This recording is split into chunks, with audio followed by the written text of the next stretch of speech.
Climate, Housing and Infrastructure at the Institute of Public Policy Research.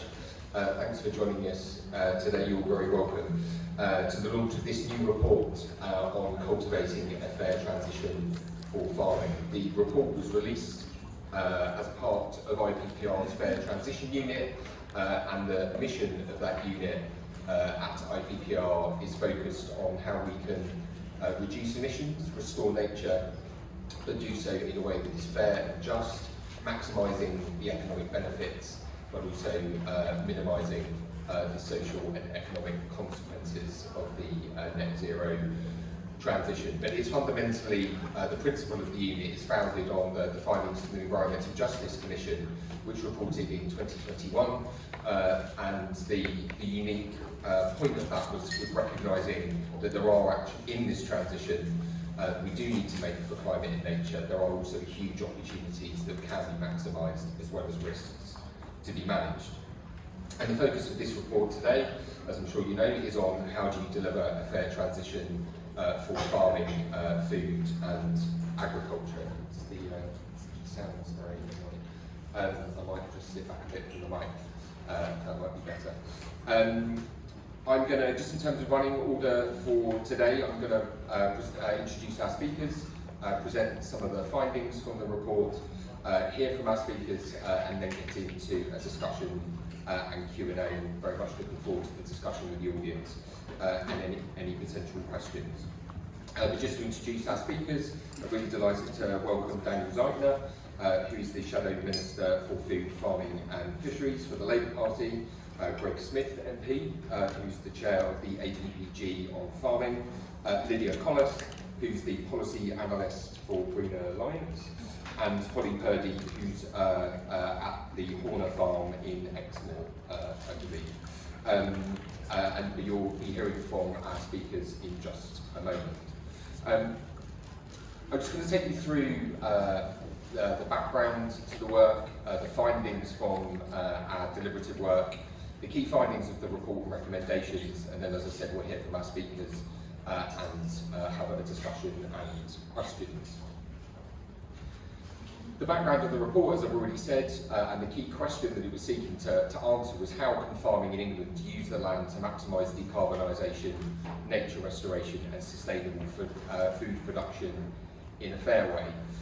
Just to say a little bit about how we produced the report, we had an advisory panel. We were really pleased to be joined by people from across the sector, representatives from the NFU, the RSPB, from Nature Friendly Farming Network, as well as experts and political advocates like Ben Goldsmith, Baroness Hayman and Stuart Roberts as well. I should say, while they did provide input into the report and on the design of our deliberative workshops, it is very much work of IPPR, and the findings and recommendations are very much ours.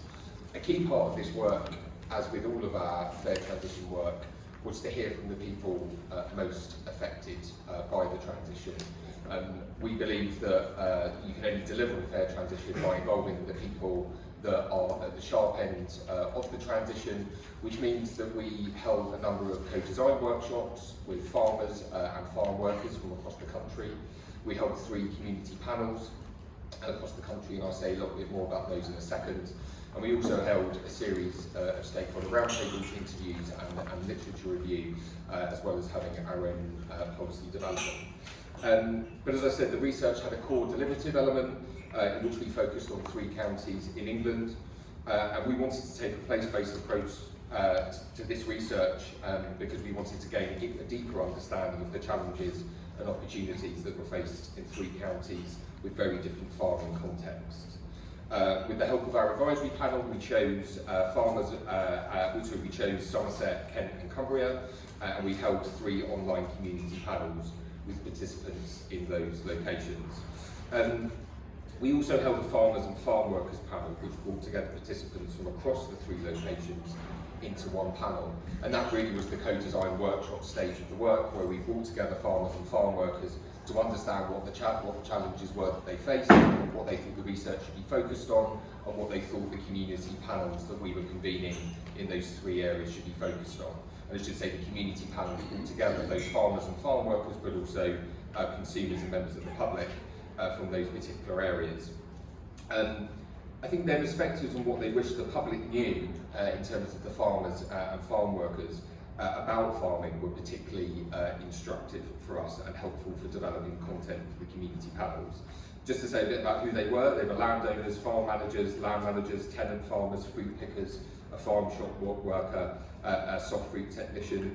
They ranged from a new entrant farmer to a farmer whose family had been farming for generations, and they either ran or worked on farms of varying sizes, producing a range of arable crops, horticulture, livestock and dairy.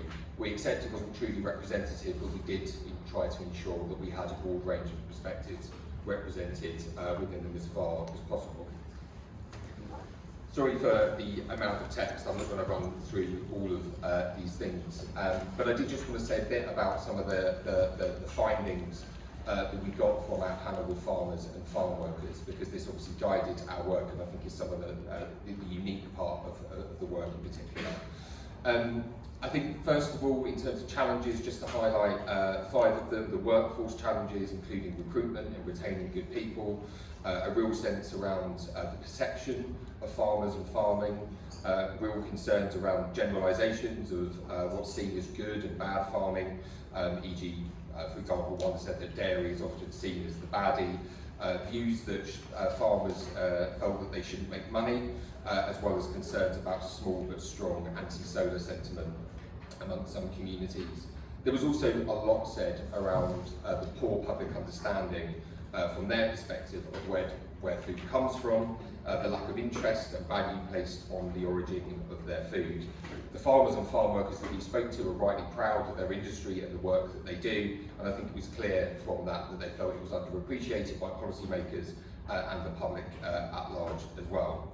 There was also a great degree of concern raised around the climate and nature impacts from drought, pest and disease pressures, etc. And lastly, just to highlight another one, around the lack of fair reward for the costs of investing in climate and nature-friendly practices, but also more generally for the food that they produce.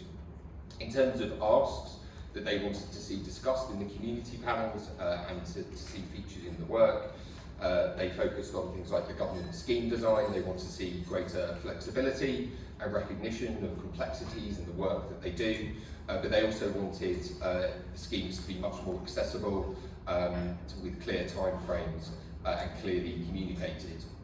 They really welcomed or asked for kind of greater advice from experts. They wanted more well-informed advice supported from the government, but with greater farmer discretion over implementation. And they also wanted to see farmers empowered. They wanted farmers and farm workers to be recognised as the experts that they are, to determine within policy the best activities for their farm. They also called for things like upfront and long-term funding, work to challenge public attitudes, tackling challenges like cheap food, expectations and knowledge, to increase farmer power within the supply chain, a focus on job quality and workforce renewal as well. They really wanted to see the sector promoted as a career choice and for people for investment and a focus on training, education and skills.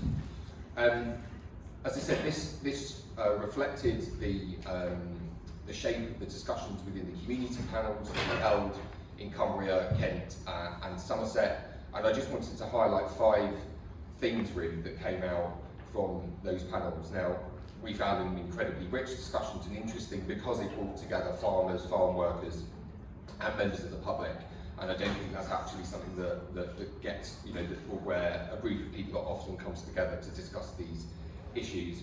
So I just wanted to highlight 5 things that we talk about in the report.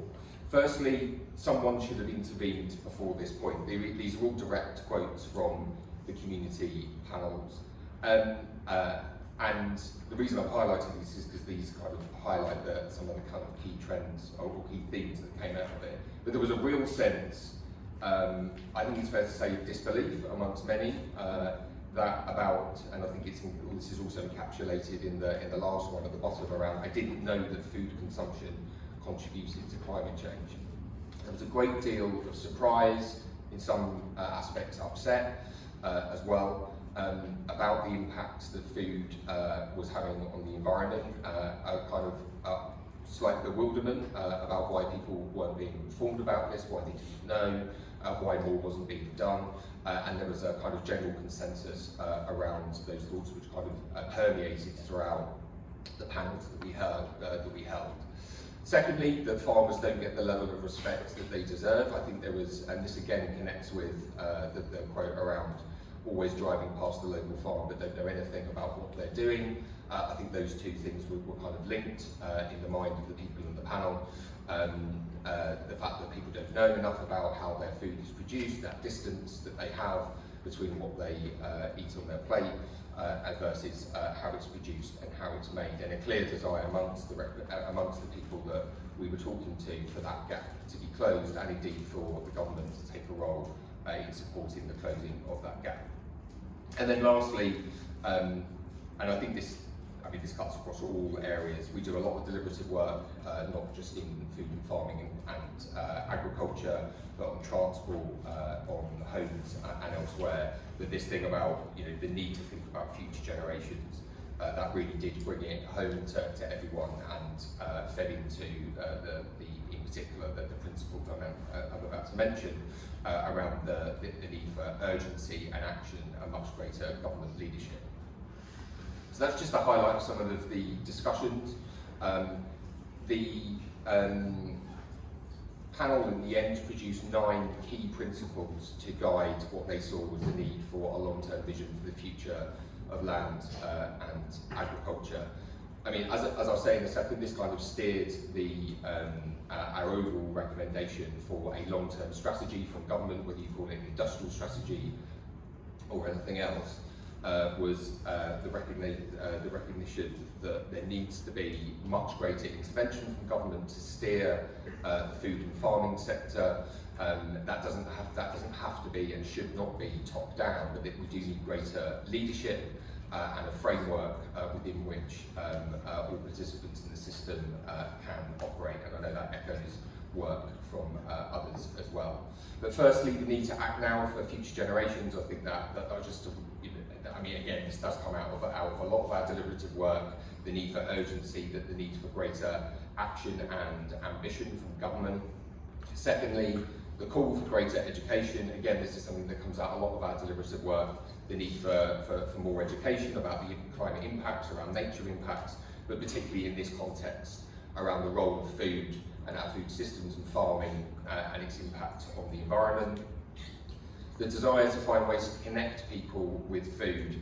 How do you to think through ways through policy at the national level, at local level, at regional level, for farmers themselves and local communities to think how we can build a more direct relationship between local communities and people with food, the food that they eat, and how food is produced. A call to do more to promote local food, to celebrate and promote it. Fifthly, for government to step up a much greater role, as I've already said, to take a lead with a comprehensive strategy. But similarly to trust farmers and support them, to recognise their expertise, their experience and their knowledge, and a real sense that thus far that hadn't been the case in the design of certain programmes, and the need to do more of that in the future. And that's certainly what lay behind one of the reasons why we sought to involve farmers and farm workers in the development of this work. Recognition that the responsibility for action falls on everyone, so a recognition that farmers have a responsibility to act, that consumers do as well, and government, but they were clear that not everyone has equal responsibility for that. Lastly, second to last, to raise interest in farming, to challenge stereotypes about farming, and also to have a real focus on recruitment, ensuring it is a thriving industry in the future and that people want to go into it. And lastly, to ensure access for all to affordable, healthy and sustainable food. Some of the overarching key findings following that, which I don't think would be a great surprise that came out of both that work, but also our broader literature review. and stakeholder work, recognising firstly that in the medium to long term, and the government's own report in 2021 recognised this, that the climate and nature crises are a major driver of food insecurity. The environmental action and food security are actually two sides of the same coin, contrary to many arguing that environmental action will undermine our food security. Recognition that our food system is fundamentally too wasteful, processed and environmentally damaging, that food poverty is just one element of the wider patterns of poverty, and lastly, we heard this again and again through much of the work that trade deals are undercutting British farmers and our climate and nature efforts. On the recommendations, I should say it's a long report. I'm sorry there aren't printed copies here today, but you can find a copy on our website. So I'm not going to take you through all the recommendations. I wanted to actually highlight more of the deliberative work today, because that's sometimes more difficult to get, certainly news coverage, so that's something I definitely wanted to focus on, because it was a key part of the work. But the 5 areas for change that we highlighted were a farm sector that works for food, nature and climate. Secondly, the need for government to lead and invest for a fair transition. Thirdly, for food supply chains to be fair and sustainable in the UK and internationally. For communities to get access to nutritious and sustainable food, and communities to be more involved in how their food is produced. Key recommendations within the report include a land use framework to reflect the necessary shift in land use, investment in horticulture and bringing forward the horticultural strategy, a long-term commitment to funding from the government over the next decade of at least 2.4 billion a year in England alone, alongside a strengthening of the regulatory baseline, a fast-tracking of the creation of new statutory codes of conduct across agriculture and manufacturing, on trade to subject food imports to core environmental and welfare standards, increasing investment in future farmers and farm workers, and many more recommendations contained within the report. But it all comes back to, I think, the thing that we heard over and over again was the need for an overarching strategy for food and farming and agriculture, and the absence of one at the moment. I'm just going to take 2 minutes. I've probably gone well over time, which is what happens when a chair ends up presenting. I'm just going to play you a video, partly because this highlights well, the people that were involved in our panels and the farmers and farm workers that we spoke to. The impacts of climate change mean that the crops we're growing become less reliable. If we can't grow crops, this will have huge implications for food security, not just in the UK, but all across the world. So we are seeing the impacts of climate change already. Last year we had a really strong heat wave, so a lot of the plants suffered from the heat stroke, a lot of the flowers died, so we didn't get fruit for a couple of weeks. The weather patterns have changed, and now we're getting longer periods of sustained dry weather, longer periods of sustained wet weather, and that leads to drought. The rain and wetness promotes disease in the crops, and we usually can't do anything when it's raining. Farming can contribute to climate change by using fossil fuels, nitrogen fertiliser. If we can capture the methane, green chemical fertilisers are a possibility, and that the electricity use can come from renewables. We're really up for producing renewables on farms, but we need to be able to get that electricity into the grid for it to benefit all of society. We do need a planning policy that allows us to do that, as well as grid connections. If we want to encourage farmers to take the time out of their day to provide nature benefits across the globe, financial incentives are going to be a hugely important part of it, because we're all feeling the pinch. Farmers need support from UK government funding, as well as support from local communities. And what can supermarkets do? I think they should be celebrating and promoting locally grown stuff rather than stuff sourced from 6,000 miles away. We really need better trade deals that don't undermine British food production, protecting British food standards by not allowing the import of food that's been produced to lower animal welfare standards in other parts of the world, the use of some sprays, pesticides, herbicides that we wouldn't be allowed to use in the UK. Since the panel, I have actually started being a bit more mindful of where I buy things from.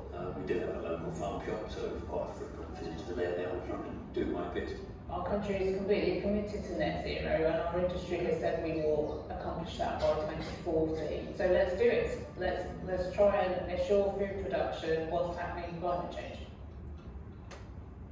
I could have just played the video and saved you the 15-minute presentation from me, but I think it's much better to hear it in the words of our excellent farm workers and farmers. We were also really pleased that many of them were able to do interviews on the report yesterday with some local and national media as well. Right, I've taken up far too much time. I'm really pleased to ask Daniel to speak. Each of our speakers are going to speak for around 5 minutes. And then looking forward to opening up for Q&A discussion, and yeah, looking forward to hearing Daniel's kind of response on the report, but also maybe a bit more about Labour's policy in this area. Daniel. Well, thank you very much, Luke, and thank you very much for the invitation this morning. I'm very, very pleased to be here, and particularly pleased to actually be here with Holly, because we met when I visited her farm a couple of years ago, when I was down looking at some of the elms tests and trials at the time, and I was very struck by her approach, which I'm sure she'll be outlining, whereby by reducing input costs and taking a probably I think it's fair to say a gentler, less intensive approach to farming, she's been able to produce a really successful business, diverse business, and really good economic results and good environmental outcomes. So I think a good model of how we can go forward. Now the report is particularly timely and welcome.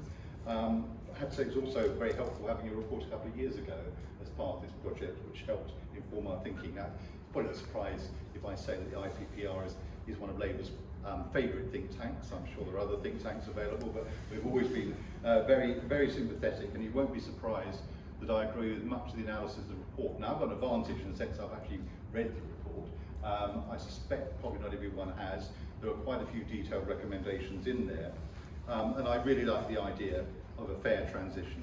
It accords with the language of the just transition that the trade union movement would look at.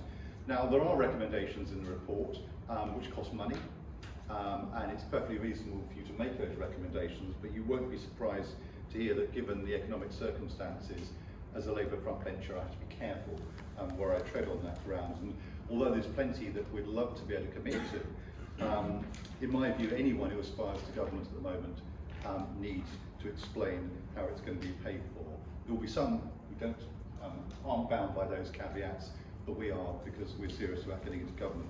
Let me say a bit about the transition. I have to say, I think the problem with the government's approach is they've frankly set off on a transition without having a very clear destination. And in my view, worse still, they haven't really been very clear about the starting point, because in reality, it was a political starting point. It was Brexit. It was a starting point for them. But I think if you see this as an issue solely about levels of financial support, you're missing the bigger picture, the bigger issues, because the real challenge is much, much bigger, as Henry Dimbleby outlined in his report, in his plan. We do have a food system that in simple economic terms is highly efficient, but environmentally clearly unsustainable, and inadvertently, sadly, making far too many of our fellow citizens overweight, and so putting huge stress on the National Health Service. So those are the bigger challenges I think we have to see this transition within. Now, Labour supported and continues to support the transition away from basic payments to environmental support, public money, public goods in the jargon. But frankly, and I've been in this job for 3.5 years, took the Agriculture Bill Act through for the opposition. I think right back to that point, we were always putting a much more of an emphasis on sustainable food production. And I think that was right then. I think we've been vindicated by events which have happened since. And to be fair, I think the government has gradually come round to that way of thinking. But I also think that when ELM was being designed, it wasn't actually designed entirely with that in mind, particularly what I describe as the souped up countryside stewardship scheme, which is frankly being used to try and get money out the door quickly. Now it's a good scheme, nothing wrong with it, but it's an agri-environmental scheme, it's not a food production scheme. And because the government rejected calls that we made during the passage of the Agriculture Act for an environmental baseline, something which is reiterated in the report here, they've got no real way of actually measuring the outcomes. In fact, we don't actually know whether there are environmental benefits from the schemes that have been adopted. We hope so. They look like they're good things to do, but we don't actually know. And I think this is part of the problem in terms of the transition. If you don't have a clear idea of what you're trying to achieve in that transition, I don't think it's surprising that both the Climate Change Committee and the National Audit Office have been pretty scathing in their assessments of how the government is doing. Now, this report picks up many of Labour's criticisms and also some of our proposed solutions. So the promise to use public procurement to source 50% of food locally, and our criticism of the trade deals, which are echoed in the video there, which quite clearly leave our farmers open to being undercut by imports being produced to lower standards. And frankly, one of the key solutions is inevitably going to be a proper national land use framework. Now, the government are committed to bringing that forward. I say some scepticism about how far they're likely to get in the next few months, but we await it with interest. But frankly, without that, we're not going to be able to resolve some of the big trade-offs that are required when so much is now required of our land. And we've seen good reports from the House of Lords tackling some of those issues, but these are not easy. They're big issues, but they're absolutely essential. We have a proper way of trying to resolve those problems. So let me conclude by thanking you again. It's an excellent and helpful piece of work. It will be very helpful in guiding our thinking as we work to make this agricultural transition successful, transition to the environmentally sustainable and healthy food system I know that we will want and we so desperately need. Thank you. Thanks very much, Daniel. So I'm just going to hand over to Greg. I think Greg said to me that just before his first interaction with Daniel was when during the passage of the bill, and Daniel, you were at the dispatch box and described Greg as every Cambridge academic's nightmare. So what better way to introduce you? That was very kind, was it? Well, thank you very much. It is a pleasure to follow Daniel, because I'm sure he meant those comments when I made my major speech in the second reading of the Agriculture Bill with all good intentions. He might have seen them as not very kind, but I probably always wore them as a badge of honour. So I do welcome this report that you published today. It won't surprise you to know that I don't sign up to absolutely every word in it, and in particular, potentially the comments around less reliance on meat. I make no judgment against anybody that chooses a plant-based or a vegetarian diet. That's a matter of total freedom of choice. But you will prize the fine cut of British beef from my dead, decaying hand as a personal preference, and there are many Britons that seek to do so as well. A little bit about me. I represent the Buckingham constituency, which is 335 square miles of pure rural. 90% of my constituency on a land basis is agricultural land, and so farming is the absolute backbone of my local economy. It is an area I spend enormous amounts of my time focused on, and indeed last year became the chairman of the all-party parliamentary group on farming. So I don't necessarily speak, I am a Conservative MP, but I don't necessarily speak from this platform purely from a Conservative perspective. It is an all-party group that has active involvement from all the political parties in Parliament, as well as the crossbench peers in the House of Lords. And I also, whilst I have no financial interest in it, my wife's family farm out in Suffolk, they're a just shy of 500-acre arable farm that's been in the family a few generations. I am one of the few members of Parliament that, when harvest comes, does get behind the wheel of a combine harvester. Well, actually, I'm normally put in the grain store, pushing the crop and the grain back, but I can do all of those things and do have some practical experience, certainly from before my election, with the arable sector. And my starting point for this whole debate is that I think farmers actually, or certainly 99.9% of them, do care, not just about their own bottom line, not just about producing the food that we all love to eat as a nation, but do care about their stewardship of the countryside, about biodiversity and nature and environmental outcomes. To your point about public knowledge of what goes on the farm, I was always struck in a debate in my own constituency with a number of constituents when we were talking about farming. We were talking about the post-Brexit transition to ELDU, what comes after the Common Agricultural Policy. And I made the point that actually good soil health and hedgerow management and so on is, it's not just about the environment, it is good business practice for the vast majority of farmers as well. And half the room sort of sat back and presumed it was the council that cut the hedgerows and maintained them and so on. So that knowledge gap is actually something that we all need to take away from this and build up on before you get into the actual mechanics of how food is produced. So farmers do care, farmers desperately do want to meet the challenges that this report and many others have identified. The question is, how do we best do it? Yes, I sit on the government side in the House of Commons, but I've never been known to simply take the line, and I have challenged some of the assumptions that have sat underneath the development of the SFI and ELMS. I still think there's a lot of work to do there, and the proof of the pudding will be when that portal for the SFI goes live in August as to where the take-up actually sits of that and what the outcomes are. So I thought just in the couple of minutes we've got for these introductory remarks, I set a couple of challenges for us to look at in this transition.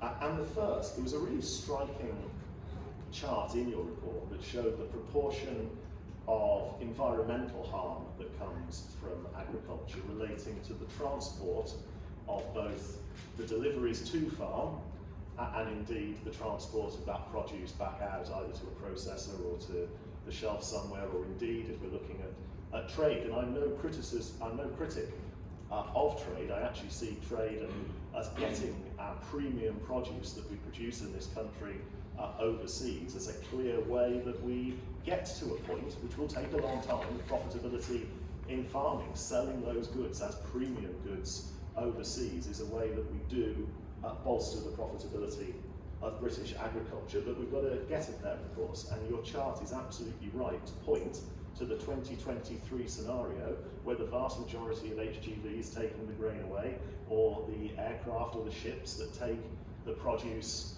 overseas to be sold, are running on fuels that none of us would actually ideally like them to be running on. Now in 2023 we don't actually have an answer to that problem. It is very difficult to electrify heavy goods vehicles, particularly when they're pulling particularly heavy weights, or indeed aircraft.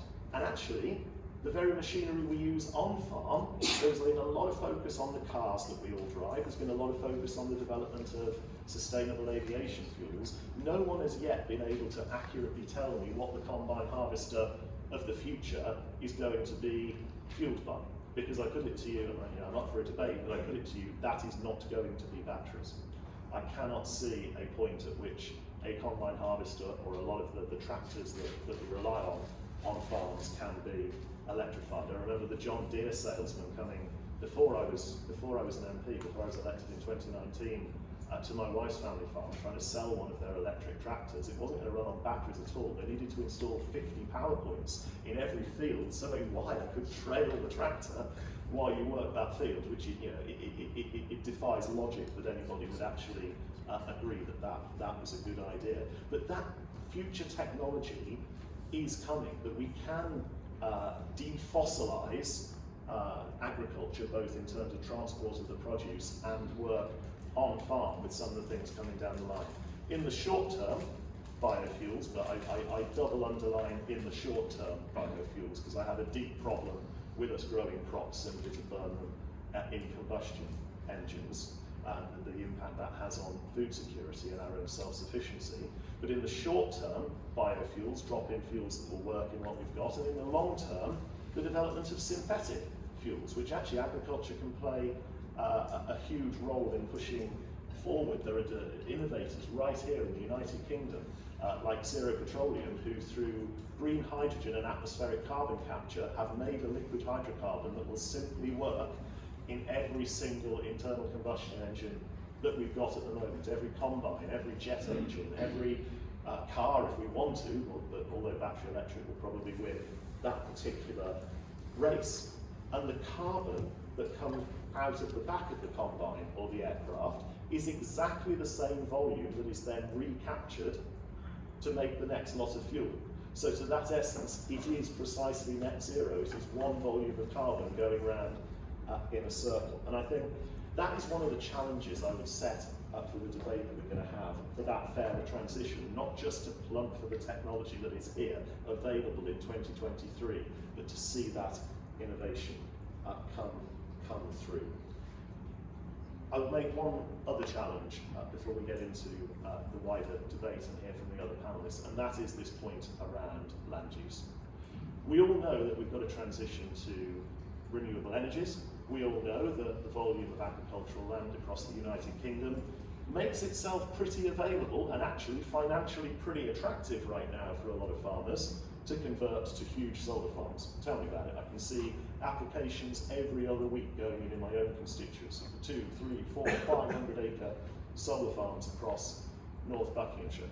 Now, I'm in no way against solar. Solar is a fantastic technology that will lead to much greater domestic energy security. But I do challenge whether we should be prioritising it for agricultural land, because why is agricultural land being targeted by the companies that want to build these solar farms? It's largely because the grid is broken. You can only really put these solar installations where there is substation capacity to take the juice in. Far too many substations around the country. The reason that you don't see so big solar farms on the roof of all these distribution centres and sheds and warehouses going up around Milton Keynes and around every major road corridor, they all want to cover their roofs in solar. They're all desperate to do it. It's actually good business for them, but they can't because the substation capacity simply isn't there, whereas in rural environments it often is. So we need to fix the grid as the problem there, rather than simply saying, well, all of this land that was previously used in food production can be taken over for solar. And the planning consultants that they've turned up in my office, they've turned up at farms in my constituency and tried to say, well, you can still graze sheep under them. Well, that might be very accurate in year one when the solar panels sit at 1.2 metres above the ground, when there is still some grass for the sheep to graze on underneath them. But when you have literally covered a field in glass and plastic and metal, whose very purpose is to soak up the energy that makes the grass grow, those sheep are going to go very hungry in years 2, 3, 4, and into the future. So when it comes to renewables, I'm all in favour of farms taking their unproductive land and having small diversification projects around solar and other renewables. But the bigger question we've got to have is, where is the best use of that land? I would say it's food production. And what the government actually needs to do is fix the grid so that we can get those solar installations onto every rooftop, every factory, every warehouse, up and down the land, and see that as the route to getting to renewable energy. There's much more I could say. Look forward to getting stuck into the debate in the Q&A. Thanks very much, Greg, and very much welcome the challenge to some of the elements of the report. Lydia, Daniel said other think tanks were available. Thank you very much.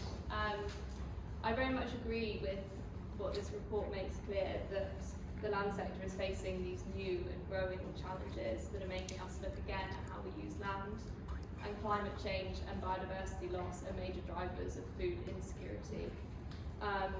And we know that there's massive public support for addressing these challenges. People care about climate change, people want to see nature restored.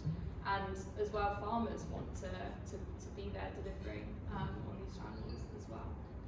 So this is a policy area that, as we know, Brexit did give us huge opportunity in. The opportunity to reform our agricultural policy, to move away from the EU-style system and towards this system that rewards farmers for delivering natural capital, for cutting their emissions, for restoring nature. But we can't do that whilst we keep everything else about the land sector the same. The budget, this 2.4 billion in England that's been talked about, must be spent differently in order to achieve those challenges, in order to address those challenges in terms of biodiversity loss and climate change. And that isn't a threat to food security, just as the report points out. It's failing to address those challenges that's the far greater threat. On top of that, in England, the least productive 10% of farmland produces just 1% of overall calories, which, given that we import about half our food, is about 0.5% of the food that we eat in England. At the same time, the average upland grazing farm is expected to make £16,000 this year, and that's what they make after all of their input costs are covered, but before the unpaid labour of the farmer and their family is covered. So we have this opportunity to give those farms a better income by giving them the opportunity to be rewarded for the public goods that they provide. And it's farms that aren't that well suited to producing food that have the most to gain in this transition with that EU-style policy being phased out. The phase out of that EU policy means that we're no longer going to be spending most of the budget on these direct payments which rewarded for the area of land farmed. And that means there's money that's being freed up in every year between 2020 and 27 as we phase out those payments and phase up our new public money for public goods schemes. In total, it's about £1.8 billion in England that will be freed up by the phase out of that policy between 2020 and 27, and which can be repurposed for paying for public goods. Under the old system, about half of that money went to the top 10% of farms. About the same amount of money went to 1% of farms as went to the bottom 50%. So it isn't hard to see in theory how you can redistribute that budget so that most farms actually do better under a new system with more secure incomes, with better incomes, whilst also delivering loads more environmental benefit at the same time. But with change comes challenge, and we know we've done some work looking at the current policy. The Sustainable Farming Incentive that's recently been launched is going to deliver, according to the government's own figures, only about 4% of the emissions cuts that need to come from the farming sector in the next 5 years. Farmers want to cut their emissions, we've heard that, but we need the policy to be there supporting them, and we've had the Committee on Climate Change has repeatedly pointed to the farming sector as a laggard in terms of those net zero commitments. But public money for public goods is definitely the right direction, so we need to keep going on this journey. At the same time, we need to support the farmers on the very productive land to produce food, and to produce food with lower environmental impact. To do this, we need public support for research and innovation, like has been talked about, and to get that out on farms as well. So we're talking about small farm robots that keep yields high while using hardly any input, and crop breeding to make crops inherently resilient to pests, pathogens, to weather extremes, and that reduces the need for things like pesticides. So I think IPPR's report comes at a really important time. We can't go back to the direct payment system that we had before, and we can't stay where we are because of these farms that are set to make £16,000 to cover their own salaries. There's this great support for restoring nature, addressing climate change. The greenhouse gas removal market is going to be worth loads of money, and it's the land that is the only sector that's currently removing greenhouse gases from the atmosphere at the moment. So if the farming sector can move to mop up lots of that market, then that's a massive gain of private investment that will otherwise go to greenhouse gas removal technologies that are mainly in the hands of fewer and without these positive nature benefits and benefits for rural economies that could otherwise come. So I think there's loads of opportunity to be gained, but obviously it's a huge challenge, and I look forward to discussing that with them. Thank you. Thanks very much, Lydia. And last but not least, I'm going to hand over to Holly.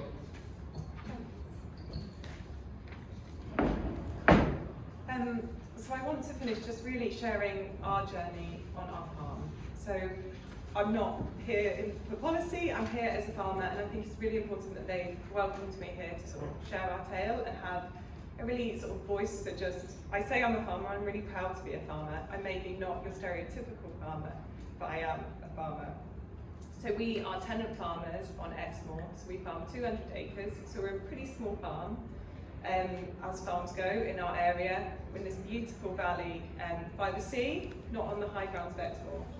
But what I want to share with you is the journey of change that we've gone about. So we took on the tenancy 5 years ago, and at that point when we took the tenancy on, I think it would be fair to say that our land was dead. It was, the soil is dead, we had really low organic matter in our soil, and we had really low biodiversity, and we're next to a triple SI, this beautiful ancient oak woodland. So it seemed astonishing that the farm wasn't thriving in that environment. So we came into it with very low capital, and I think that's really important to capture, because a lot of government policy and innovation relies on you having that capital to be able to buy it. To be able to bring in that technology, you're relying on grants which take a long time to come back. So we really are small scale farmers. So we saw an opportunity, we didn't have the money to bring anything in, and we really allowed us to look at regenerative principles in the farming system. So really low inputs right from the start. So it was previous arable and intensive horses of all things. And the arable land had lost huge amounts of soil after successive harvests. The soil, for our intents and purposes, was not going to grow. So we put in herbal lays, and essentially for 2 years they did nothing, because there's nothing there for them to take from the ground. And over time, we've rebuilt this farm in just such a short space of time, and that's what I want you to try and understand. 5 years is nothing in land terms. But we've brought in cattle, sheep, goats, pigs, and chickens. That sounds like a massive headache, but diversity is really, really important, and that's what you need to take away from this. It's not one or the other. It's not nature or food production. It's a complete interconnection between the two. So we mimic nature in our farming system. We look at our farm and think, well, nature is diverse by design. So the only way we could be resilient against climate change, and as farmers, we're at the forefront. Last summer was an awful summer to be a farmer. We were feeding hay to our animals in July. That's just unheard of on Exmoor. For everyone, all of our neighbours were. That's a welfare issue. And we're going to keep getting these hotter summers and wetter winters. So we need to build a resilient system, and that is diversity right from the ground up in our farm. So the cattle, the sheep, the chickens, the goats, and the pigs, they feed the soil, and they disrupt the soil. They allow a whole web of life to take hold. And then on the farm, we also looked at how we could feed our community. So we direct sell all our produce to our community, and that creates a connection between those who live around us and those who, and they visit the farm as well. We work with school groups on, which is really important. One thing I wanted to touch on from the procurement side is we wanted to feed our school as well. We wanted to sell our meat to our local school, but we couldn't because of procurement processes that you have to go through. We believe there needs to be transformational change to make a system like ours work. We have done the work as farmers on the ground. We have absolutely transformed that farm, but we need policy to be transformational and bold as well. We need to have complete system change, and that is not happening right now. And I think the report really fairly picks up on this and tries to cover all those different elements as farmers, which are really difficult for us right now. So to give you an idea of what turning a farm around looks like in 5 years, is if you're into soil, like I am, and all of us should be into soil. A friend of mine described it as soil should be at the foundation of all of our policy in every area, in education, in health, because it is feeding us, it's nourishing us. So our soil was 2.7% organic matter, and we're now on this one field, so is now 5%. Now that's a 0.25% increase over 5 years. Now for us to be net zero, which I'll be honest, I hate the term net zero, I believe we should be looking beyond that. We should be restoring and regenerating, not just aiming for net zero. So for us to be net zero on our farm, with our calculations, we want 0.05% soil organic matter increase a year, and we've achieved 0.25% on average. Now that means we're sequestering about 700 tonnes of carbon, which means I've made my village, which I live in, carbon neutral, if that's where you want to look at it. So all the houses, we have worked together as a community. And we've got to think of ourselves as a community. So we've got the communities in our soil, communities that are going on in our grasslands and our farms, and then communities as people as well. And I suppose I really wanted to talk about the farmer welfare, which comes under the fair transition as well. I don't think, as farmers, we've been through a tougher time. So to give you an idea, 1 farmer a week commits suicide in this country. Now that is because we're under intense pressure, whether it's financial or whether it's just every day reading something in the news, which ultimately is negative about farmers. And that takes a huge amount of resilience from us as individuals. It's an isolating life where we don't always get to mix. So to have support behind us and to know that we can deliver, so I've proved that I can deliver transformational change on my farm and make it work. So what we need is policy to back that up. And when I talk about policy, I want to touch on the fact that it should be longer than 5 years. It should not be a term in office, and we've got to push that. And, you know, in fairness, obviously people want to win an election, but that is not good enough for us when we're working the land. We need 30 years. We need to be planning this, and we need to be bold enough that that is put in, and have faith in that as well. So now, I just wanted to finish with, when I walk through my fields now, when we first arrived, the soil felt hard. There was no give. It's like walking on your pavements here. It's unknown, but now when I walk across the fields, there's give, there's sponginess to them. And the fields are full of grasshoppers. They're full of my animals, which are feeding the soil, creating connections and feeding my community. And they're full of swallows, which dive down. And the joy that brings is immense as a farmer.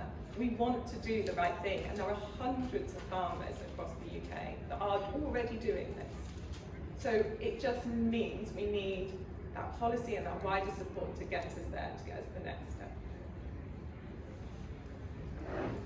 Amazing, thanks very much, Holly. It's really inspiring to hear kind of what both the challenges, but also kind of well, just everything that you've managed to achieve, and that you're looking for a similar kind of transformation in government policy as well. We've got about 35 minutes for questions. I'll take them in threes get into a discussion. If you could just say when you introduce yourself, your name and the organisation that you come from, if you have an organisation. A person there, and then gentleman there.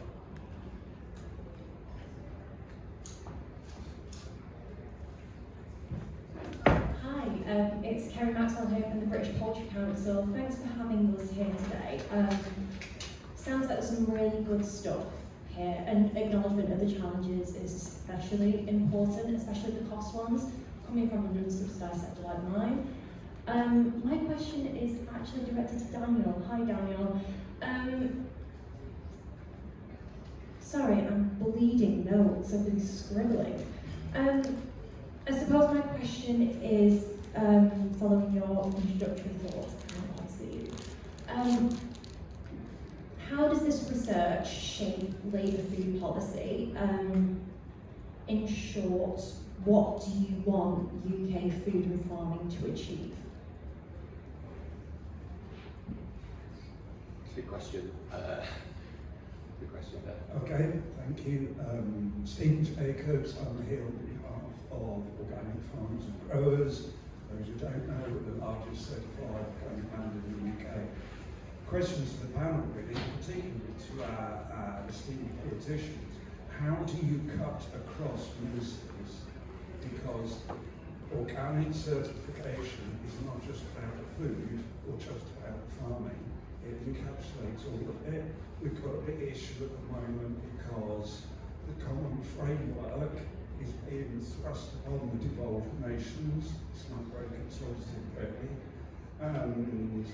Henry Dickory said to us last year at Groundswell that getting health support from funding in Parliament is going to burn a lot of political capital. But he said that used to be the case with environment.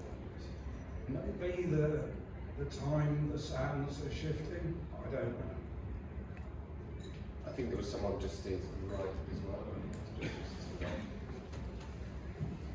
Thank you. Graham Bliss from the Campaign for Equitable CPR in the Countryside Charity. Just two quick comments. One, yes, on think about fugitive methane. It's a very good way to get some biofuels being done in Cornwall and Bennet. And love to talk about soils and we'll talk about that afterwards. I was going to ask about advice. You pointed out that advice was really important to farmers in your survey, and Holly clearly seems to have a clear idea of what she wants to do on the farm. I wonder, given that I don't really see advice coming through the current government schemes and the other schemes, what role advice should play in transforming what farmers do in their hearts and minds, because clearly some farmers aren't yet doing the right thing and some are doing brilliant stuff. Fantastic, thank you. I think there's something for everyone there. I might start with Greg, if that's all right. I mean, you can. I'm not sure you necessarily want to answer Kerry's question about how this report shapes Labour's policy, but certainly Stephen and Graham's question. Well, I could certainly give a stab, but I'll leave that for him on that front. I think that his point about cross-governmental issues, cross-department, and indeed where that intersects with the devolveds is actually a really critical point. And government has functioned in silos forever. That's not this government or the last Labour government or the Conservative one before that. Yeah, it has been ever thus, and actually across so many fields, breaking down those barriers between departments. It's something that frustrates me as a backbench member of Parliament. Actually, talking to the, I know it's not your area, but talking to the future of fuels point, be that for agriculture or anything else, that now sits across a department for energy and net zero, the Department for Transport, the Treasury, Science, Innovation and Technology, and Business and Trade. And trying to get 5 government departments to talk together, is incredibly difficult, something that I'm sure frustrates Daniel from an opposition perspective as much as it does those of us that sit on the government side. I think you're right to say that it is going to be one of those areas that will be more controversial within Parliament, but that doesn't mean that we shouldn't have the debate. And what I would say is that's one of these areas where APPGs, or these all-party parliamentary groups, whether I'm sure there's some people in the audience who are very knowledgeable about what they do, and some people who are sat there looking at their toes wondering what APPG is. But I won't take on the chairmanship or be an officer of APPG unless I think we're actually going to do something useful with it. If we're going to take evidence from real people and make recommendations to government. And actually in that area, it's something that if you want to have a chat afterwards, I'd be very interested in seeing if you want to come in and have a chat to us and see if, as an all-party group, politicians from both houses of all parties and none, to work with you to see what the key recommendations to government need to be in that area. CPRE Heroes worked very closely with you on, most people remember 2022 for other reasons in politics. I will always remember it for sitting on the Levelling Up Bill Committee for 6 months. And you were certainly as an organisation very, very helpful and useful to some of the amendments we eventually got government to concede on. On that, not least, the one that I managed to pilot through to get better protection for agricultural land into the new MPPF, which I'm hoping will be in force by the autumn. And you're right, you focus on a really key point, that there will always be fantastic farmers like Holly that get on and do the right thing, and there'll be some that don't, and that just want to carry on and change absolutely nothing at all. And how we shape some of that will actually come in the terms of the SFI and the wider ELM scheme, that they'll be paid for doing the right thing as opposed to paid for just owning an amount of land. But how we shape that advice is critical, and again something that my APPG is actively looking at this year. We were discussing it with Mark Spencer when he came before us a couple of weeks ago, and we're on top of that. Thanks very much. I think Lydia wanted to come in on the cross-governing point and speak later.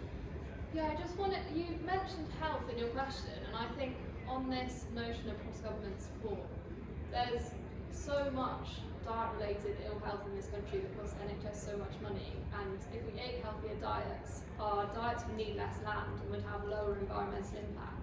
So I think there's massive space for the for action that addresses the environmental impacts of food, for those arguments to actually be made through some of the health problems that are arising as a result of diets. Great, that's something that actually came out very strongly in our community panels as well. Holly, do you want to comment particularly on the advice point? Yeah, so I'm happy to sort of talk around how advice has helped us, because it definitely has. But I want to pick up on the geographical unfairness of how that's currently laid out. So because we're in Exmoor National Park, we have a good level of advice available to us through the national park, and also because we have a FIPL scheme, so farming and protected landscapes, that allows me to have a single point of contact. One of the things that was originally spoken about in SFI going forwards was creating more single points of contact. That hasn't happened. I'm in an SFI pilot, and the only way of getting hold of them is an email or a phone call, which then I get told I'll get a call back 3 days later. Now, anyone that works rurally and with animals or children know you can't always answer the phone at that exact moment, and it's just not practical to, you need to have that time when you've got good internet and can sit down and you're in the office. And I just wanted to pick up, because it's come up a little bit, is that it cannot be this protected areas and unprotected areas. We should not be driving food production in one area and then having no food production in another area. That advice that is brilliant with FIPL should be essentially rolled out across the board, because it's been really, really key in getting positive projects built across Exmoor, is that single farmer contact to a single person. Thanks very much. Daniel, obviously you're welcome to touch on the other two questions, but I think the fundamental question from Kerry was, what does Labour want from food and farming policy? An important question, and I hope I addressed it a little bit in my opening observations. Look, political parties spend a long time in opposition mulling over what they might do if they ever get into government. There's not much else you can do when you're in opposition. Government gets on with doing stuff. So there is a constant debate going on, and many of the people in this room are involved in the discussions that we have. But the headline is, we actually want to see more food being produced in this country. And I think that's an important point. It's something that Rachel Reeves has made as a general point, that we want to see more bought, made and sold in this country. Now, I would say that the government, again, has been a bit ambivalent on this. I challenged Victoria Prentice and George Eustace when they're in those jobs on that issue of how food secure we should be. And I think it's fair to say that Theresa Coffey and Mark Spencer have moved the position on a bit, in the sense that they've come around to our way of thinking, which is actually a good idea to be producing more rather than less. But when I asked the question to Mark at the moment, are we producing more or less? He's very reluctant to answer, and the reason is because I think at the moment we're actually producing less than we were last year. But these are, we're not under any illusion. We can't kind of separate ourselves off from the rest of the world. Of course we're a trading nation. But I think if you're ambivalent about whether you want to produce more or less, as George used to do, basically just leave it to the market, that is a different approach from a government that says this is what we're trying to do. But what we want to do is do that in an environmentally sustainable way, to challenge the nature crisis, and to do it in a healthy way. Now those are really big ambitions. I don't run away from this. These are really difficult big ambitions, and that I think is what most people in this room spend a lot of their time mulling over and discussing, trying to work out how you do that. And I think that is also the point of this report, because it absolutely locates those two things as being together. We're not going to be food secure if we're struggling in the way that Ollie is describing with the climate and nature crisis that we've got. So that is our overall goal. How we achieve it, of course, is a much more difficult question. I will just briefly touch on the other points, because I think it's very important. I'm very clear. I often say that I want to be the Minister for the food system. I don't want to be the, I think I upset someone at one point by saying I don't want to be the farming minister. Not to devalue the farming aspect of this, but I do genuinely see this as an integrated system. And I think there are some things that follow from that. And I totally agree with Greg. It's very difficult in government for departments to pull in the same direction. And if I am successful in my wish, and it won't be down to me to make this decision, the food minister would need far more authority than the current food minister has got. Because if you're challenging some of those health issues, you need influence over things, and you do touch on this in the report, over things like school meals, as Henry Dimbleby pointed out. And the health side, I think, is particularly significant, because there are plenty of rumours coming out of DEFRA. Quite frankly, the current Secretary of State is really not pushing very hard on the health side, to put it gently. The Food Data Transparency Partnership, for instance, which some of you will be vaguely aware of, and my understanding is that that's really been scaled down in terms of the health aspirations. Now, for me, that's completely the wrong way to be going. But absolutely, one needs to have some purchase over the health team, and that is always going to be difficult because the health ministers will want to preserve their independence too. So no simple solutions. It's all I would say. If you look back to 2008-2010 period, and I'm pretty influenced by Tim Lang's thinking on this, it's pretty clear that that period when Hilary Benn had the portfolio in the latter period of Gordon Brown's government, they were getting very close to achieving some of this, but unfortunately it all got dropped by the incoming government in 2010. So it's not impossible to do, but it's a hard challenge. If I want advice, I think this is a really important issue actually, because one of the offers that came through was much better advice, exactly as you're saying, Holly. But I think it's a bit of a mixed picture. From what I hear from people, some of it is good, but I have to say it's getting a very marketised approach to providing advice as far as I can see. Added to that, if you look at some of the findings from the ROC review that Baroness Rock did into the tenanted sector, what she was saying was borne out by conversations I had with farmers in my part of the world, which is the advice that is given by some of the land agents and so on is difficult for farmers sometimes, because they do rely on technical advice, but of course a lot of those people do have pretty vested interests. So to try and find a way in which we can get good advice to people so that some of the really good practice can be spread is a real challenge, and I'm not convinced the current setup is delivering that, but I'm keen to hear from others on as to how we might improve that, because without that I think what we're going to see is the people who are keen to get involved and do the right thing will do so. My worry is actually the much bigger block of people who at the moment are slightly just anxious about everything and aren't ready really to receive advice. Thanks very much. It's good to hear so much consensus around that. So I know you had your hand up in the last round, so yeah, I prompted you to put your hand up again as this person here with the red collar, person 2 rows behind, and then next to her, and then I'll take this person in the second row as well. I don't know much about... Sorry, if you would mind just saying the name and where you're from. Mary Fee.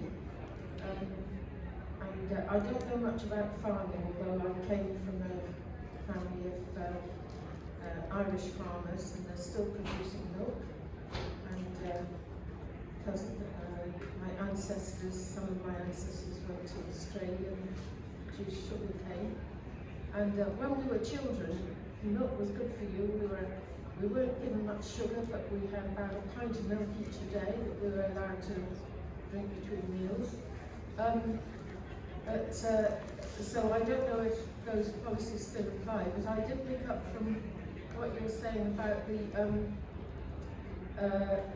the solar panels, and it seems a shame to take up land space, potential growing space with solar panels.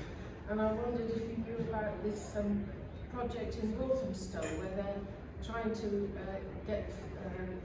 encourage people and get funding for households to put solar panels on their roofs. If you don't know about it, I'll tell you. Dan Edelstein. Thanks very much. So I think that's a question around multifunctional land use. So yeah, this person. Hi there, my name's Lizzie, I'm from Oxford University. I've got a couple of questions for Holly, but they could be answered by others as well. One is about nitrogen-based fertilisers. I'd be really interested to know what journey you've been on with fertilisers, and if you feel that there is a way to farm the way you are farming without amounts of nitrogen into the land and the problems that brings in terms of the nitrogen cycle and the waterways and the land itself. And the second question is about beaver reintroductions, and I'd be really interested to know if you've had any experience with this, or if you have anything to say about the role of beavers in terms of their ability to mitigate both floods and droughts, so to provide security from the impacts of climate change, but also with the inevitable problems that they bring to farmers in terms of their unpredictability and the land that they require kind of for their wetlands and the flexibility that they demand of farmers. So yeah, I'm interested to know if you feel that there is a way forward for beaver reintroduction on farming land in a way that could benefit farmers and also bring benefits in the wider system. Thanks very much, the gentleman there. Hi, my name is Christian and I work at the New Economics Foundation, so another think tank. So just a couple of things. I suppose one that I feel to be missed by this report, which I really agree with almost all of the recommendations of. And then one thing that is in the report but I feel needs to be further emphasised. So the one thing that needs to be further emphasised, I think, in our discussions has been the need to sort of rebalance power more towards farmers, and particularly within supply chains.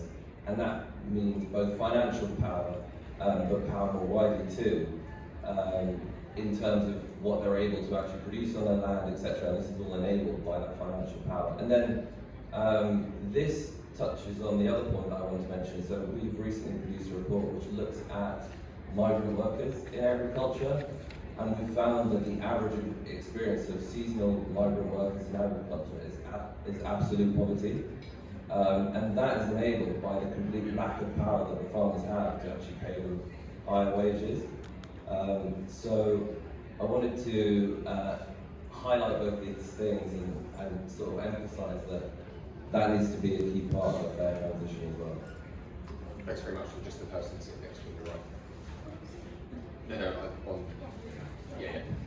Hi, Ellie Anderson. I'm from Atticus Partners today. So as the token Welsh person in the room, I wondered, sort of especially coming from a very rural area in South Wales myself, we know the Welsh Government have had amongst their most successful year, 21-22, in farming exports and agriculture exports. I wondered, especially to Daniel, but to the wider panel as well, how closely you're working with the Welsh Government to sort of like learn what they're doing and how closely, like sort of interlinked, England and Wales, how closely they're working together to sort of make sure that Britain is being its sort of most successful self when it comes to exports. That's right, I guess your name. Ellie Anderson. Okay.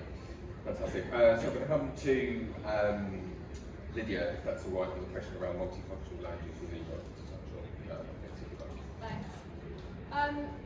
So I think this is really where we need a land use framework to get into these questions of what things can we do in the same place and what does it not make sense to try and do in the same place. There are some trade-offs. If we want to sequester carbon out of the atmosphere and store it in the land, you can't produce very much food off that land while also storing carbon.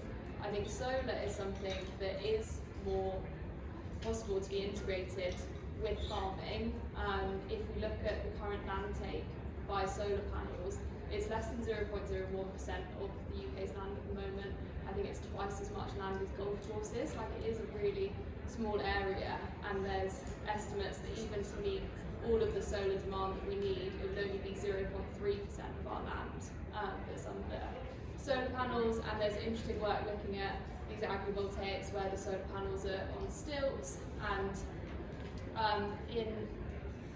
generally the yield loss that is seen is sort of in the region of 5 to 10%. In hot years, actually you can get increased yields because the sunlight is not actually the rate limiting thing for growth at all, and actually sometimes too much sunlight means that the plants are losing more water and are more drought stressed. So in hot years you potentially see even better yields when you've got these agrivoltaic systems. So I think solar is one of those areas where multifunctional land use, solar alongside farming and food production makes sense.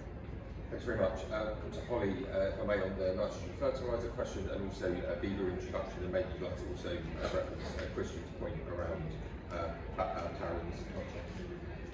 So we don't use nitrogen-based fertilisers. A simple answer to your question.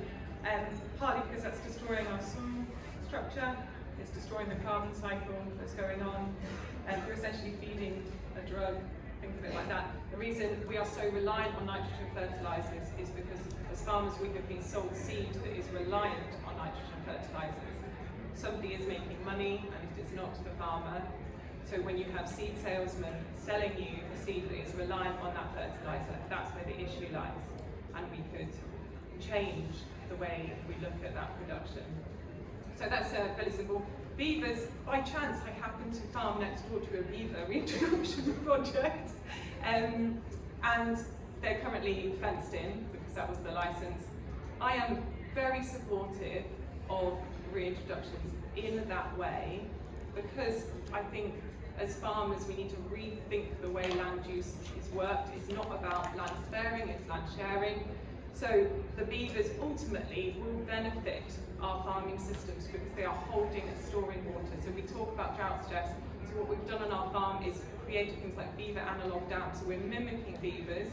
So that essentially means you're blocking up your ditches, so water flows across your fields, which might seem an odd thing to do, that you want wetter fields, but wetter soils hold more carbon, and it means I'm going to be less drought stressed in the summer, so my animals have the ability to eat in drought situations, and the same with creating flow ponds. So you're essentially mimicking natural systems. So yes, I think they have a place. And then I just wanted to touch on around rebalancing farmers and power.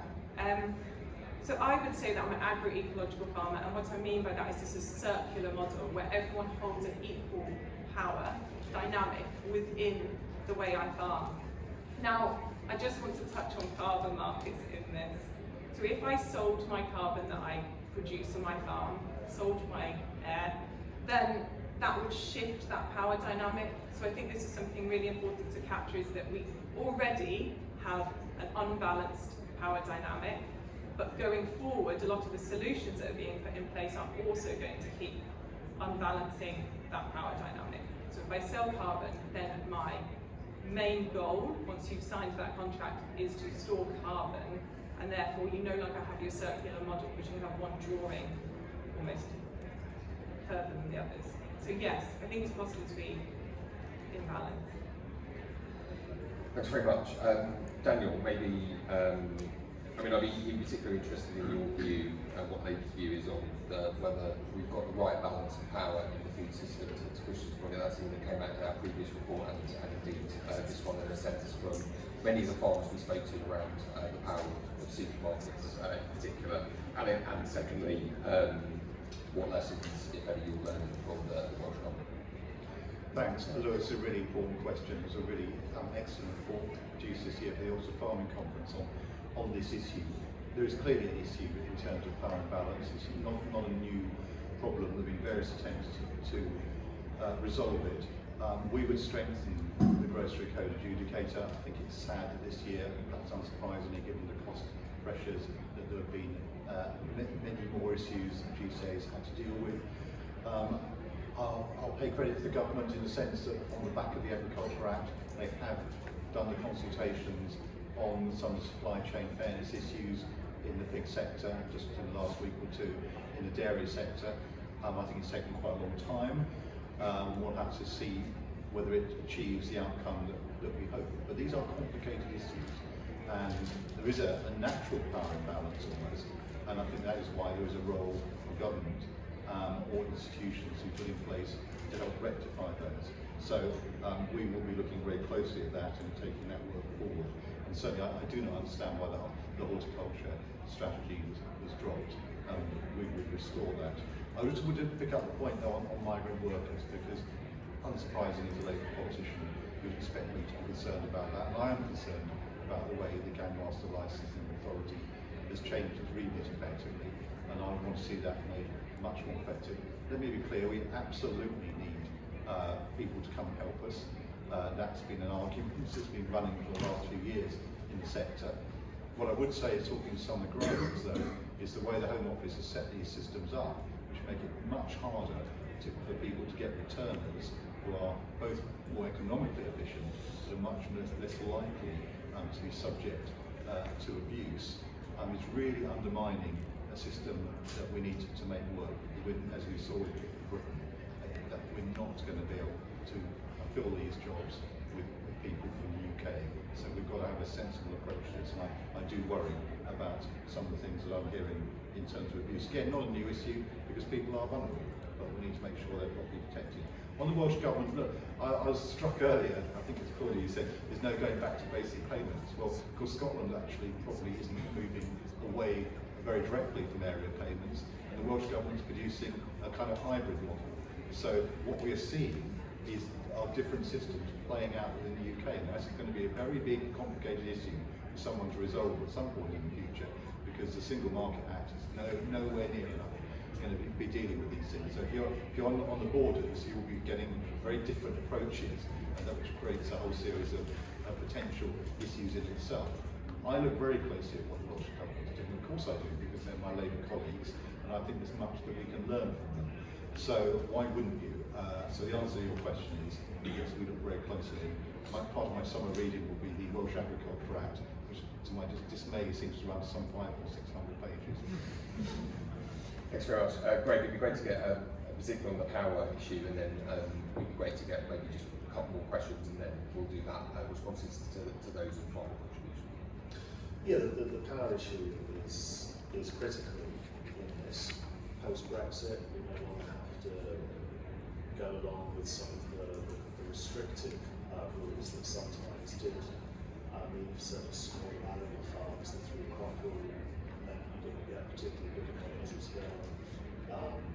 Anyway, but the power of the supermarkets is absurd. And I think actually we saw public preference where people could afford it shine through in the pandemic for local produce, and I'm willing to pay a bit more for food. We've a few silver linings in the pandemic, but one of them, certainly in my constituency, was the massive growth in people going to local butchers, to local farm shops, to buying their produce direct. And it's how we actually rebalance farmers to be able to do that. Whether you love him or hate him, I suppose Jeremy Clarkson has done more than 2 seasons to highlight some of those issues that Countryfile managed in 30 years, around the challenges of farmers being able to direct sell and open up farm shops and restaurants, much of which was committed to fixing in the Farm to Fork Summit down the street a month or so ago. We do have to have this conversation about how much people are willing to pay for food, because the prices the supermarkets are willing to pay for milk and for meat and for other goods, it falls way short of the cost of production in a lot of examples. But equally, that's a very difficult conversation to have when we're turning around to people and saying, but it means that your pint of milk is actually going to cost even more. You know, that is an incredibly difficult conversation to have, not least in a cost of living squeeze that we've got right now. But it's a conversation that bluntly we've got to have, because otherwise we will never get all farming back to a position of profitability. And on that point, just really briefly on the fertiliser point, actually we're about to find out. Because this is the first harvest in some time where virtually every arable farmer has faced the full whopping high fertiliser cost. Last harvest, a lot of the farms that were more liquid were able to buy their fertiliser in at the point of the previous harvest of the pre-invasion of Ukraine cost. This harvest, everyone has had to pay the full rate. I know a lot of farms who either haven't put fertiliser down because of the cost of it, or have put half quantities down. And we're about to find out what that actually does to yields when the combines start whirring, and we'll see what yields are like. Yeah, it's a mixed picture because, of course, the grain price has dropped off a cliff as well, but we will get that hard data on what that has done to yields in every part of the country where farmers have just said, well, we're just not going to fertilise, we accept we get a low yield, but we might break even at a different point from a half quantity, a quarter quantity, or no fertiliser at all. Thanks very much. I don't think we have time for, well, maybe I'm going to ask two questions. I'm going to say two questions, be incredibly brief, no statements, and then I'm just going to ask our contributors to give any final thoughts and answer those questions if they like. I've got someone just there with their hand up, and yes, yeah, very brief if you may. Thank you, I'll be brief. My name is Joanna Smyers, I'm the Executive Director at National Parks England. Holly, it's great to see you. I visited Exmoor last autumn and came to your farm, I think, and ate some of your delicious food. So two questions. One is, firstly, what do you see as long term? What would your definition be for that? I heard somebody say 30 years and thought, that sounds good to me. Second one was, were any of your findings on or research informed by the Farming Protected Landscape Scheme, which Holly mentioned, which we are delighted with the way it's gone over the last couple of years. 5,000 farms engaged. Thanks. Sorry. Those were the asks that you mentioned on your slide. For the sake of time, sorry, but thanks very much. And then just. Yeah, so my name is Dr. Worry and I'm part of Good Food Oxfordshire. First of all, I'm really interested to hear what you think about financially supported education for farmers and new entrants. So for example, in the health sector, government was paying for nurses, education, food. Good food is medicine, so where is the support to support new entrants in the growing sector? To create that kind of thriving farming economy. And secondly, it seems like there isn't enough support for peer-to-peer farm exchange, which seems to have positive outcomes. I'd like to see, what will be offered, the facilitated funds that are kind of being offered by the government don't seem to go to all the farming customers. I've heard some aren't getting them. And just a quick point on universal basic income for farmers potentially being a solution.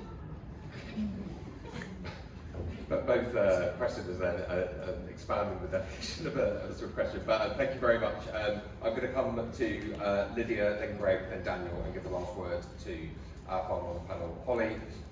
So Lydia, I think, well, answer what you like, but I think in 30 seconds, I think particularly that question around what does a long-term mean? We call for a long-term plan. What does long-term mean to you? Yeah, I think in our work we've looked to 2050 because that's where the net zero goal is set, but there's no reason why that's really where the time frame stops. We should be looking at 30-year agreements that give farmers the confidence to make changes now to their businesses and know that they will still be rewarded for the public benefits that those changes provide in 30 years' time. Great. Yeah, really quickly on universal basic income, absolutely not. You wouldn't expect me to agree to that as a concerned politician, but where I do have a lot of sympathy is the NFU's ask for a foundation tier to be locked into the SFI so that there is a step up into SFI schemes for everyone. But again, we'll find out in August when the quarter goes live where the take-up of that is. Certainly on new entrants, that's a really, really important point. Actually, there is an excitement around agriculture. I think applications for basic sciences are up, but that can't answer all the problems that we've got. And encouraging new young people into agriculture is absolutely vital. And how we do that, and that was similar to the health service example you gave, I think is important. What is long term?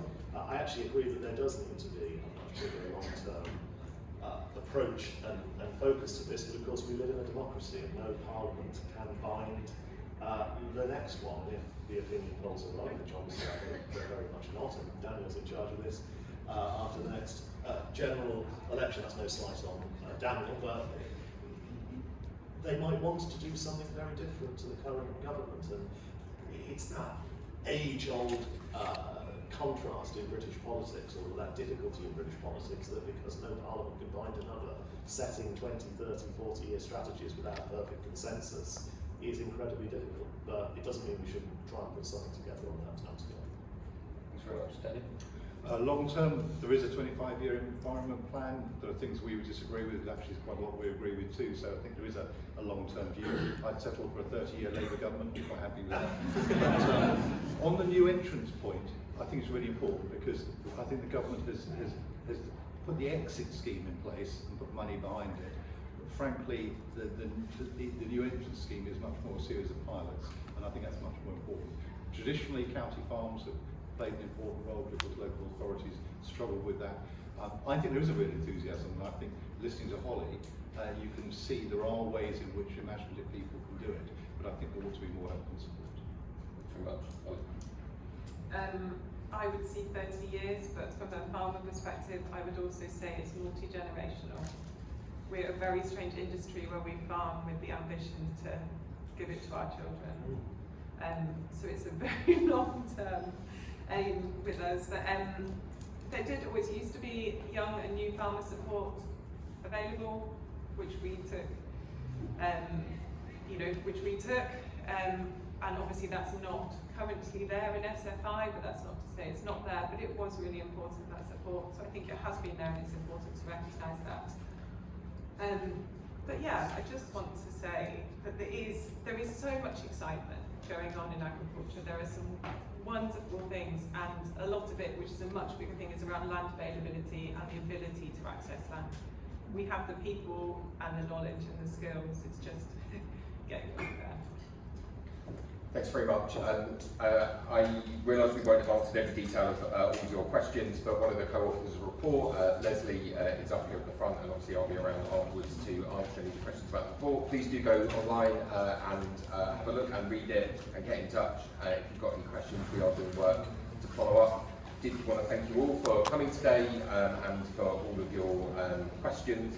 Wanted to thank our farmers, farm workers and the public who participated in the research.